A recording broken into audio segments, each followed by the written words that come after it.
Hello everyone and welcome back to my YouTube channel with another useful and informative video.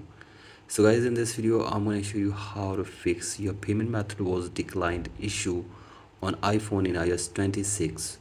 So guys, if you're also facing this issue and you're unable to fix it, here I will show you how can you fix it very easily. So guys, this is very basic and simple. You can easily do this. So guys, first of all, go back to your home screen, and now you have to open settings on your device first, and then scroll it below and go to general, and then go to date and time from here, and from here set your date and time or turn on the toggle for set automatically.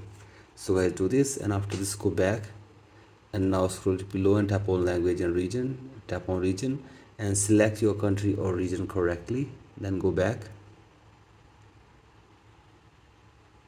and now scroll it below and go to VPN and device management and make sure that there is no connected VPN on your device as well. So guys, do this, and now go to transfer restart iPhone, tap on reset and reset network settings of your device for one time as well.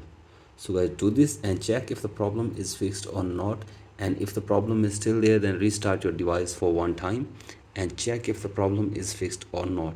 And if the problem is still there, then go to your profile and then go to payment and shipping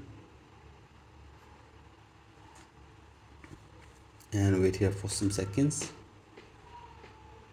And from here you have to simply remove your payment method from your device for one time. So guys, here you have to simply remove it, and after this you have to simply add your payment method again.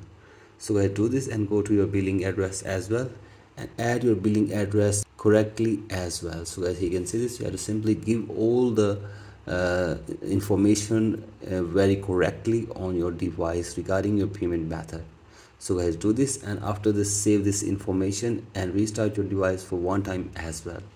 So guys, hopefully after this your problem will be fixed, and if you still face this problem, then you have to simply go to support app, and from here you can get any kind of help regarding this issue from the Apple team. So guys, hopefully they will try to fix this problem for you within 24 hours. So guys, that's it for today's video. Hope this video helps you. Please like and subscribe to my YouTube channel as well. Thank you.